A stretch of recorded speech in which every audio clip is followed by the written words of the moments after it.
Hey coin collectors, and welcome to DC Coin World International Coin Channel. And today we're looking at the 1982 United States dime, one of the ones that they didn't do anything wrong on, they just forgot to put a mint mark on some of them. And there are a few of them around. As far as we know, they all went into general circulation. The ones that we've found are worth $200 and up. There's some that may be worth a little bit less if they're really worn, but you should definitely look for them. And where is the mint mark on the 1982 dime? It is right here. And this is one of the things you'll see on a lot of 1982 dimes. They almost sometimes should call them the no 2 dime. And see how this 2 is just really faint and doesn't stick up much. Here's the D. In 1982 at the Denver Mint, they made $542.7 million. At the Philadelphia Mint, they made $519.5 million. Over $1 billion between the two. What happened at the Philadelphia Mint was that they forgot to put the P's on some of them. So here's the P, what it should look like. And of course this is a Roosevelt dime, Roosevelt facing to the left, Liberty in front of him, and God we trust under his chin. The P there for Philadelphia. Way down at the bottom we see a J and an S for John Sinek. These are of course copper nickel clad copper coins. On the back we see that there's the torch. It says United States of America around the top. One dime at the bottom. There's dots here on either side. E pluribus unum, and if you look closely and you get a good condition one, you'll see that there's dot between the E and the pluribus, and dot between the S in pluribus and the unum. You also see that there are acorns in this oak branch here, and there are olives in this olive branch. Olives for the sign of peace, oak for the sign of strength, and a torch for eternal. When you look at the torch, what you need to look for is these bands on the top and the bands on the bottom, and make sure that they're really clear and that the lines that run through are really clear, and that this bottom cups a little bit. Well, these bands are not really clear, so you're not going to get the full band version on this one. In 1965, they took all the P's off the coin because they didn't want people to collect them. They took all the mint marks off all of the coins. Now we have to remember, of course, that Philly never had a mint mark on the coin from the beginning. So here's a 1946 Philly, and of course in 1946 what you have to do is look on the back, because in 1946 the mint marks were down here on the back. So this is a Philadelphia coin. No mint mark from 1946 until 1964.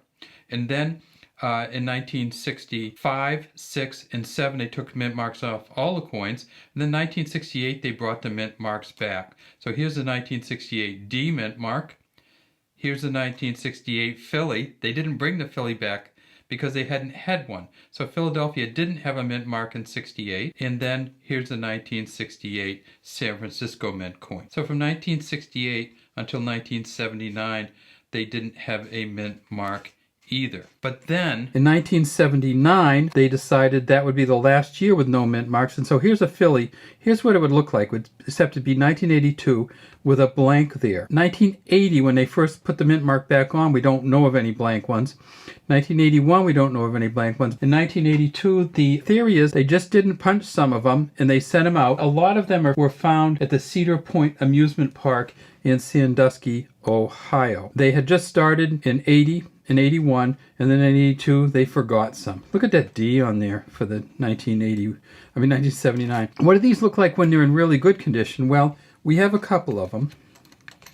Here is a uncirculated mint set version, and you can see even in the uncirculated mint sets you have some wear and banging. You also see this one a little bit of separation here.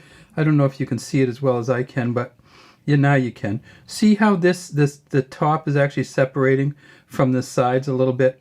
That's not going to get us any money, but it's something that I always keep one when I find one like this, because I love the ones where they're not quite set up right. And that means if it's separating here, that means that it's probably going over on the other side. And you can see what I mean by the 2. The bottom of these 2s just didn't come out great in 1982. So we'll go to the back of this coin and we'll see a little bit of extra down along here, and that's because the whole thing got set up a little bit off center. So we have this separation line down here too. It's not incredibly valuable, but it may be worth it. An MS-65, it's probably worth $3. It could be worth as much as $8 if it's a good MS-65, and there is variation. So you may get one that has a lot more shine to it than this. So this could be worth as much as $8.50 in an MS-65. The Denver coin, oh, look at that. That's not the Denver. That is the San Francisco Mint. Well, they did make proof coins in 1982. They didn't make regular circulation coins from San Francisco, but this one here, they made 3.8 million. This one's worth about $4 in an MS-65.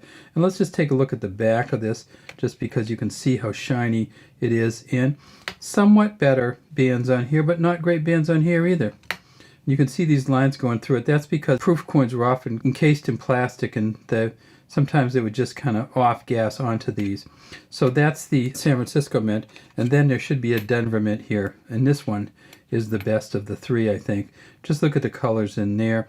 So this one, unless we can get to full bands, and we get some pretty good bands. We'd like a little bit more definition in this top one. We kind of go back and forth. This might be worth a couple bucks, $3 to $5 also. Not huge dollars unless we can find the one, the 1982, where there is no D, no S, and no P.